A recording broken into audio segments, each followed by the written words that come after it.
भारत में प्रतिवर्ष 26 नवंबर को राष्ट्रीय दुग्ध दिवस के रूप में मनाया जाता है।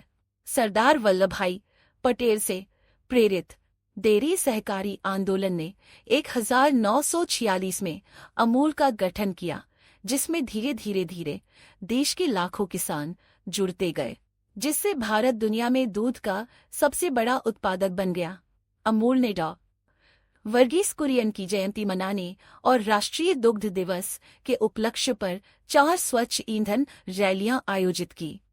इन रैलियों का उद्देश्य सर्कुलर इकोनॉमी और बायो-सीएनजी के लाभों के बारे में जागरूकता बढ़ाना जी, हम आपका धन्यवाद करते हैं और मंत्री श्री से अनुरोध करते हैं कि इनकी संवर्धना करें। हम बेयरफुट पिक्चर से विनायक जी को निमंत्रित करते हैं आगे आने के लिए। Vinayak ji, barefoot pictures. Vinayak ji, please आप मंच पे आइए। बजाज ऑटो से ध्रुव वर्मा जी, हम बजाज ऑटो को धन्यवाद देते हैं हमारे इस रैली में हमें सपोर्ट करने का। उनके जो रीजनल हेड है ध्रुव वर्मा जी। ध्रुव वर्मा जी, हम बजाज ऑटो की पूरी टीम को धन्यवाद करते हैं इस रैली में हमें सपोर्ट करने का। मारुति सुजुकी से हम तोए फुकुसान और उनके टीम को भी धन्यवाद देते हैं इस रैली में हमें सपोर्ट करने के लिए। Celebration here today on behalf of Amul, we welcome Professor S.P. Baghel ji, Minister Animal Husbandry and Dairy.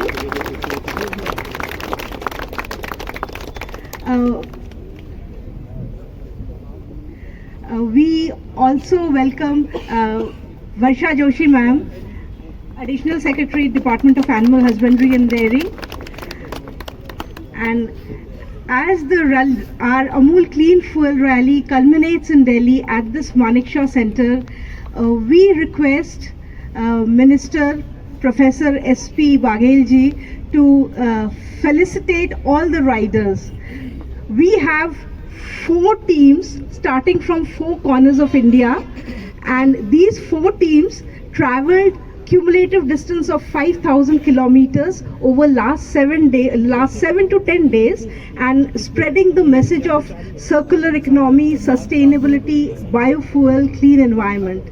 So today they have reached here successfully, completing their rally, and we request one team leader from each of these routes to come and receive the award from Minister Shri. First, we request Shri Ram. He was the team leader of Pune route. We congratulate all the riders of Pune route. The bike rally of Pune route, Amul Clean Fuel Rally, was powered by Bajaj Auto. Pune team, please. Pune team, please come in front. You can have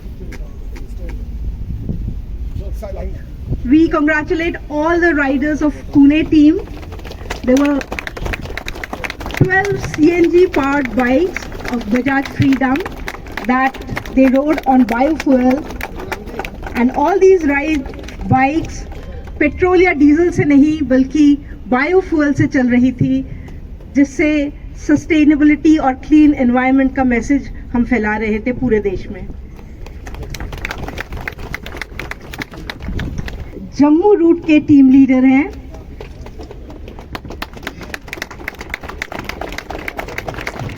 Jammu root के bikers. हम Jammu root के bikers को request करते हैं सामने आ जाएं। Jammu root पे 12 bikes थी बजाज ऑटो फ्रीडम, जो कि सीएनजी पे चल रही थी, बायोफ्यूल पे चल रही थी, और इन्होंने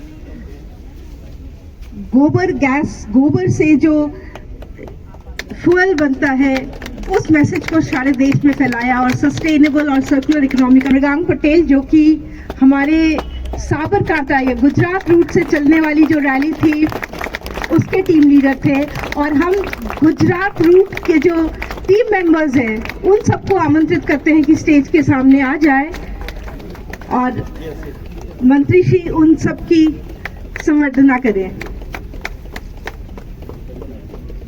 इस रूट में 24 bio CNG cars of Maruti Suzuki चल रही थी। मारुति सुजुकी अमूल के साथ पार्टनरशिप में गुजरात में बायोफ्यूल की प्लांट्स लगा रही है और इन बायोफ्यूल में गोबर से जो बायोफ्यूल बनती है और इससे हमारे कोलकाता रूट के जो टीम लीडर है अभिषेक वर्गीस, हम उनको आमंत्रित करते हैं स्टेज पे और मिनिस्टर श्री से रिक्वेस्ट करते हैं कि हमारे कोलकाता रूट के जो राइडर्स हैं उनकी संवर्धना करें। कोलकाता टीम के राइडर्स को हम निमंत्रित करते हैं कि वो स्टेज के सामने आ जाए। ऑल वुमेन टीम का भी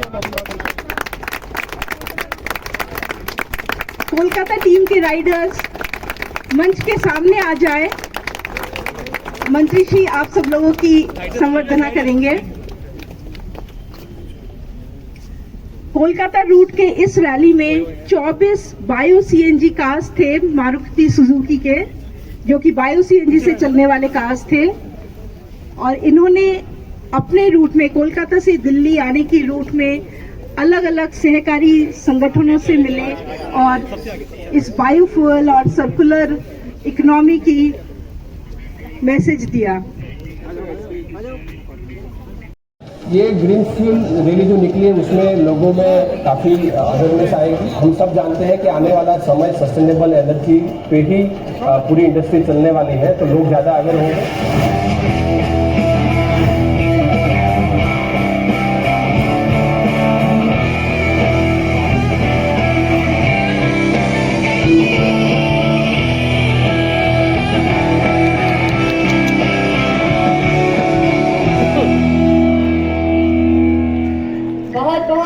पालक के रूप में जानी जाती हैं। इनके पास कुल 30 पशु हैं, जिनमें से 20 पशु देसी नस्ल के हैं। जूना तमोली जी अपने पशुओं का विशेष ध्यान रखती हैं।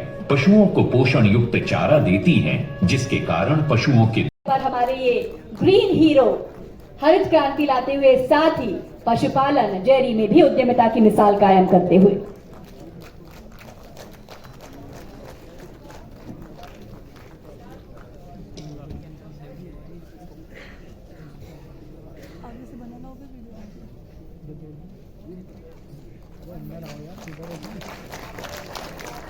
और बहुत बहुत बधाई देवेंद्र जी आपको। श्वेत क्रांति की हम बात कर रहे थे, जिस प्रणेता ने, जिस शख्सियत ने भारत को श्वेत क्रांति की राह पर अग्रसर किया, श्री वर्गीस कुरियन जी, वे भले ही आज हमारे बीच ना हो पर उनकी इंडस्ट्री के लिए और किसानों के लिए नेशनल मिल्क डे पर मैं सबसे पहले कुरियन साहब के चरणों में अपनी श्रद्धांजलि देना चाहूँगा।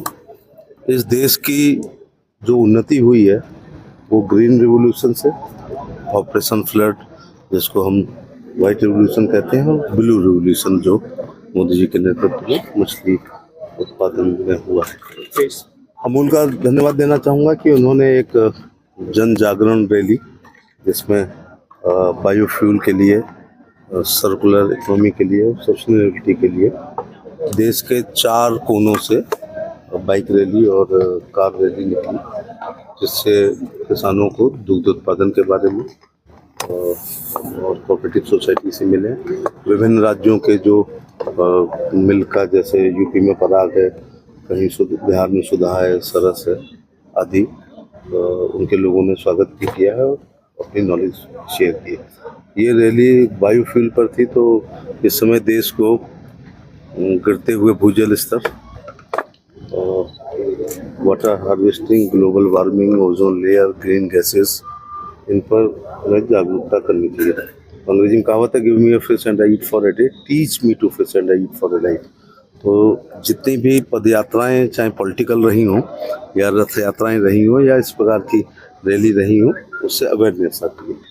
तो लोगों को ये भी एक संदेश गया कि मैं सुजुकी का और अमूल का और जी न्यूज का, जी चैनल का, जो भी हमारे स्पॉन्सर्ड हैं, उनका इस विभाग के राज्य मंत्री होने के नाते आभार प्रकट करना चाहूँगा। सर, आप भी एक नोशनल तरीके से आपने भी ये रैली में अपना योगदान दिया, बढ़ावा दिया इन लोगों को, क्या आप कहना चाहेंगे? पार्लियामेंट नहीं चल रही होती कल तो मैं आगरा से 200 किलोमीटर चला था, और ये होना भी चाहिए।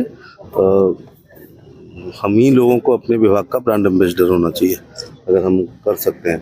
प्रधानमंत्री जी का बहुत एक दिल के करीब सपना है कि किसानों की आय को दुगना किया जाए। वो परंपरागत खेती से हो रही होती तो ये देश खरबपतियों का देश होता।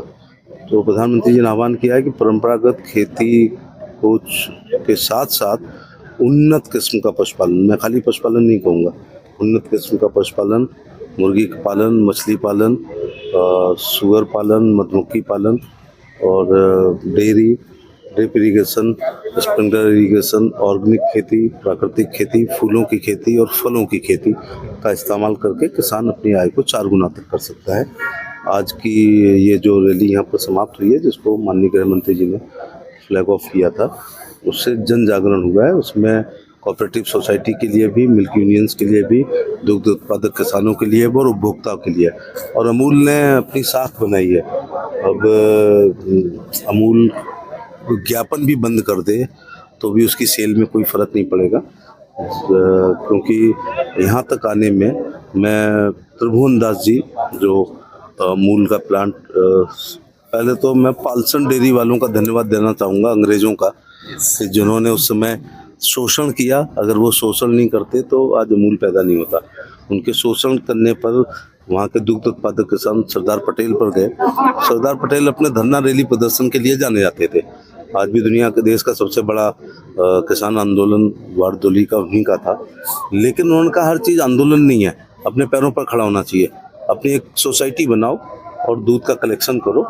तो वो मुझे एक शेर कहना चाहूँगा कि मैं अकेला ही चला था जानबे मंजिल, लोग मिलते गए और कारवां बनता गया।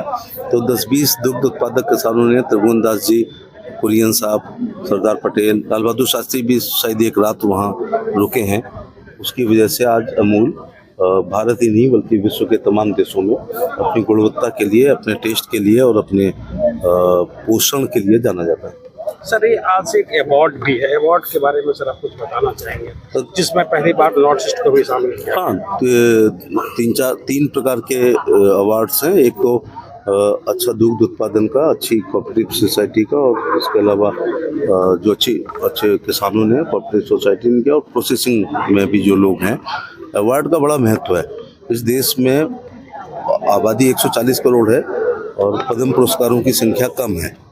तो ये विभिन्न विभाग, विभिन्न संस्थाएं, विभिन्न ट्रस्ट, विभिन्न सोसाइटी, विभिन्न NGO अगर अवार्ड नहीं देंगे तो बहुत लोगों के साथ अन्याय हो जाएगा। तो अवार्ड में ये होता है कि कुछ किसान पाएंगे, जो नहीं पाएंगे सभागार में उनके जहन में एक बात आएगी, काश हमने थोड़ा अच्छा किया होता तो आज हमें भी अवार्ड मिलता। ये काश उनको अगले साल के अवार्ड शो में ले आएगा। मैं अपना उदाहरण देता हूँ कि अवार्ड का जीवन भर ये कोई एक मोमेंटो श्रीफल अथवा शॉल नहीं होती है या प्रमाण पत्र, ये उत्प्रेरक का कार्य करती है। 9 साल की उम्र में मेरे टीचर ने अंतराक्षरी प्रतियोगिता में मेरा नाम लिखवा के मुझे ढेर सारी रामचरितमानस की चौपाई रटा के प्रतिभाग करवाया। तो मैं अपना ब्लॉक जीता, जिला जीता। तो उस समय इनाम के तौर पर मुझे रेक्सोना साबुन की सबसे छोटी वाली साबुन की टिक्की मिली थी, लेकिन उसकी खुशबू से मैं आज तक महक रहा हूँ क्योंकि वो मेरी स्व अर्जित थी। तो उस साबुन की टिक्की के इनाम ने 9 साल की उम्र में पैरों की लड़खड़ाहट को समाप्त कर दिया, माइक के डर को दूर कर दिया और स्टेज के फोबिया को दूर कर दिया। तो जब मैं राजनीति में पहला चुनाव लड़ा, सामने कौन है उसकी चिंता नहीं थी, और कभी भाषण में मेरा विषय अच्छा नहीं हो सकता है, लेकिन जब मैं लॉ में था तो सामने कोई भी बैठे हों जुडिशरी के लोग, मैं हेल्थ में था, चाहे पूरे एम्स के डायरेक्टर बैठे हों या आज कोई भी बैठा हो, पैर नहीं लड़खड़ाते और जवान नहीं हकलाती है। यह अवार्ड का मजा है सर। एक इम्पोर्टेंट और ये अवार्ड उनको मिलता है जो आम आदमी नहीं होते हैं, जो थोड़े सक्रिय होते हैं, ज़्यादा समय देते हैं और मेहनत करते हैं। तो इनसे जलना नहीं चाहिए, इनसे बराबरी करनी चाहिए।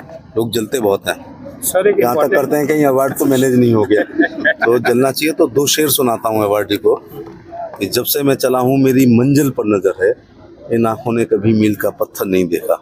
और एक हिदायत है कि मेरी जिंदगी एक मुसलसल सफर है, मंजिल पे पहुंचा तो मंजिल बढ़ा दी। सर, ये सवाल है कि देसी गाय जो हिंदुस्तान में अलग अलग तरीके से अलग अलग राज्यों में अलग अलग चिन्हित हुए हैं, देसी गाय, उनका संवर्धन कैसे हो और उनका संवर्धन में कैसे लोग जुड़ पाएं, एक मास मूवमेंट कैसे हो पाए, क्योंकि ये कहा जा रहा है if our economy is a cow related economy, cow related bio economy, it will only add value to the net money of the farmers, but at the same time for the country as well. बिल्कुल बिल्कुल। देसी गायों में ऐसे ही नहीं उनकी प्रशंसा की है ऋषियों ने, चाहे गौतम ऋषि हों, कपिल ऋषि हों, हमारे भारद्वाज ऋषि हों, सबने गाय की महिमा पर बहुत बताया है। और भारत ही है जो गाय, हम सनातन हिंदू लोग गाय को अपनी माँ कहते हैं, गंगा को अपनी माँ कहते हैं, हिमालय को अपना पिता कहते हैं। ये नाइल, मिसिसिपी, मिसौरी या अमेजन से गुजरने वाली मैम अपने बच्चे के चारों तरफ कॉइन घुमा के नदी में नहीं भेजती है कि माँ रक्षा करना। जब भारत की दादी माँ या कोई भी गंगा, यमुना या नर्मदा के ऊपर से निकलती हैं और तो एक सिक्का उछाल के नदी में डालती हैं कि देवी माँ रक्षा करना। और ये भारत के गंगा जी में है कि उसका जल जो है दूषित नहीं होता है। और देसी गाय में संपूर्ण ब्रह्मांड होता है, तो गाय का संरक्षण भी हमें करना है, संवर्धन भी करना है, ब्रीड इम्प्रूवमेंट भी करना है। और मैं अपील करना चाहूँगा कि AI का इस्तेमाल करें और उसमें सेक्स सॉर्टेड सीमन से, कृत्रिम गर्भाधान द्वारा यदि हम अपनी गायों को गर्भित करते हैं तो भारत में कहा जाता था कि दूध की नदियाँ बहती थीं, बह जाएंगी, इसकी मैं गारंटी ले रहा हूँ। क्योंकि फिर उसमें 90% फीमेल बच्चियाँ पैदा होगी तो वो 8-10 साल रहेगी, दूध देगी। जब गर्भ धारण करना बंद करती है तब एक वो अनुपयोगी होती है। लेकिन जो बैल है वो पहले दिन से पैरासाइट है, क्योंकि अब मैंने अपनी लोकसभा में हल चलते हुए नहीं देखा बैल से। और रहट अब देख नहीं रहे, ड्राइंग बतानी पड़ती है अपने बच्चों को कि रहट चला करती थी जो बैल से चलती थी, कोल्हू चलता था जो बैल से चलता था, बैलगाड़ी होती थी जो बैल से चलती थी। और ये मैं ही जानता हूँ, चांदी की चम्मच मुंह में लेके ग्लूटीन जोन में पैदा होने वाले नहीं जानते हैं कि दाएं हुआ करती थी। दाएं का मतलब हम अपने गेहूँ को काट के डाल देते थे और बैलों के पैर के खुरों से क्रश करते थे। बहुत बड़ा बड़ा भूसा होता था और 7 दिन लगते थे। तो थ्रेसर आया तो दाएं खत्म हुई, तो क्रेशर आया तो कोल्हू खत्म हुआ, पंपिंग सेट आया तो रहट खत्म हुई, और मेटाडोर और ट्रैक्टर आया तो बैलगाड़ी और हल बंद हो गया। इसलिए हमें सेक्स सॉर्टेड सीमेन इस्तेमाल करते हुए AI करेंगे तो एक और गारंटी है कि वो सड़क छाप सांड का बच्चा नहीं होगा, वो तो साईवाल की बच्चियाँ होगी या थार पारकर की होगी या हरियाणवी की होगी या गिर की होगी, या हमारी लोकल है जैसे कांकेर है महाराष्ट्र में, और वो लाल सिंधी है, या हमारे गंगा के किनारे गंगा तीरी होती है। तो जब हर किसान के घर पर उन्नत किस्म की गाय होगी तो दूध की नदियाँ बह जाएंगी। बघेल जी, ये जो नए ईंधन की बाइक आपने आज चलाई है, क्या कुछ कहेंगे कि कितना भविष्य है इसका भारत में? नए होनी चाहिए। हम बहुत परेशान हैं कि हम अपने बच्चों के लिए सोना चांदी हीरे जवाहरात, दुकान मकान प्लॉट दें, लेकिन ये चिंता नहीं कर रहे हैं ऑक्सीजन कैसी देंगे, पानी कितना देंगे, ओजोन लेयर का क्या इफेक्ट होगा, ग्रीन गैसेस का क्या दुष्प्रभाव होगा। इसलिए ये बायोफ्यूल है, ये भविष्य है भारत का। और एथेनॉल देख रहे होंगे आप, मक्का से बन रहा है, और हवाई जहाज का भी प्रयोग ये गडकरी जी लिखेंगे। तो हमारे प्रधानमंत्री जी का बहुत दिल के करीब ये सपना है, एक सौर ऊर्जा और बायोफ्यूल, गोबर गैस। Thank you sir. मनाया जा रहा है, किस तरीके से देखते हैं किसानों का जो रोल है कितना बढ़ चुका है इस पूरी प्रक्रिया के लिए? और जो सबसे पहले तो मैं राष्ट्रीय दुग्ध दिवस की सभी दुग्ध उत्पादकों को और देशवासियों को शुभकामनाएं देना चाहूँगा कि वो अपनी भागीदारी सुनिश्चित करके इस दुग्ध क्रांति में सहयोगी बनकर इस देश की आर्थिक स्थिति को मजबूत करने में सहयोगी बने। आज गोपाल रत्न पुरस्कार दुग्ध दिवस के अवसर पर भारत सरकार के कृषि पशुपालन और डेयरी विभाग के द्वारा रखा गया। पूरे देश भर के दुग्ध उत्पादक किसानों को आमंत्रित किया गया है। उनकी सक्सेस स्टोरीज शेयर की गई हैं, उन्होंने कहां से शुरुआत की और किस स्तर पर आकर के आज लाभ कमा करके किसानों की आर्थिक स्थिति को सुदृढ़ करने में सहयोगी प्रदान कर रहे हैं, सहयोगी बन रहे हैं। देखिए, इस देश की अर्थव्यवस्था है वो किसान और पशुपालकों के ऊपर बहुत कुछ टिकी हुई है, और इस देश में किसान को, पशुपालक को मजबूत करने के लिए आदरणीय प्रधानमंत्री नरेंद्र मोदी जी ने 2014 के बाद जब देश की कमान हाथ में ली, उसके बाद से उनका जो ध्येय था कि हमारे देश का किसान मजबूत होगा तो देश मजबूत होगा, उसी श्रृंखला में उन्होंने पशुपालक और दुग्ध उत्पादकों को विशेष योजनाएं चला करके अच्छी नस्लें पैदा हों, अच्छा दूध का उत्पादन हो, और असंगठित क्षेत्र में काम करने वाले लोग सहकारिता के माध्यम से संगठित क्षेत्र में काम करके अपनी आमदनी को बढ़ाने का काम करें। उसी दिशा में आज हमारे केंद्रीय कैबिनेट मंत्री आदरणीय लल्लन सिंह जी और हमारे दोनों केंद्रीय राज्य मंत्री और मैं स्वयं राजस्थान से इसमें उपस्थित होकर के यही संदेश देने का काम किया है कि भारत की सरकार और प्रदेशों की सरकार जो दुग्ध उत्पादकों के आर्थिक स्थिति को मजबूत करने के लिए और उनको सुविधाएं उपलब्ध कराने के लिए कृत संकल्पित हैं।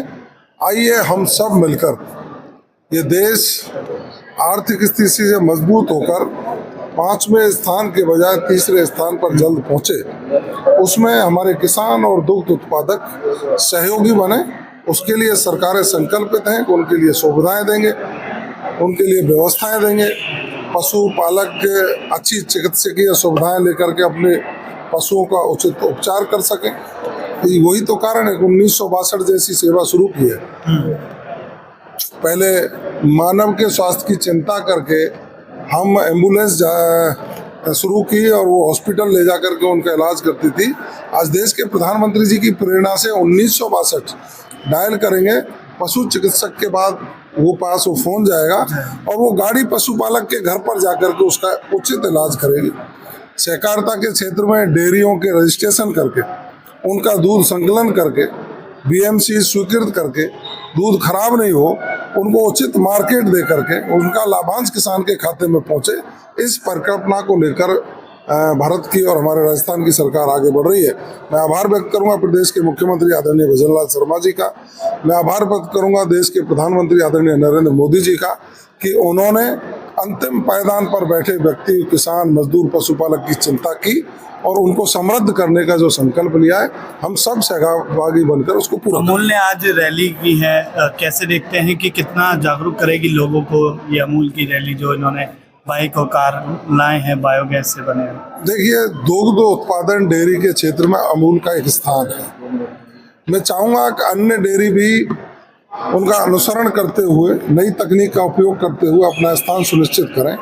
हमारी सरस डेयरी राजस्थान सरकार की जो है, हम जब देखते हैं तुलनात्मक अध्ययन करते हैं तो सरस डेयरी के उत्पादों को पॉश कॉलोनीज में इतना पसंद किया जाता है। हमारी छाछ को, हमारी पुदीना छाछ को, हमारी मीठी लस्सी को, हमारी नमकीन छाछ को, हमारी आइसक्रीम को, हमारे कलाकंद को और हमारे दूध को, डबल टोन को, सिंगल प्लेन दूध को, सबको पसंद करते हुए जिस तरह का सरस ने भी नाम कमाया है, मैं चाहूँगा अमूल भी बढ़े और हम राजस्थान की सरकार की ओर से सरस उत्पादों को प्रोटेक्ट करते हुए हम किसान का दूध हमारी डेयरियों में लाकर उनको भी मजबूत और आर्थिक स्थिति से मजबूत करके उनके जीवन स्तर में सुधार करने का काम कर रहे हैं।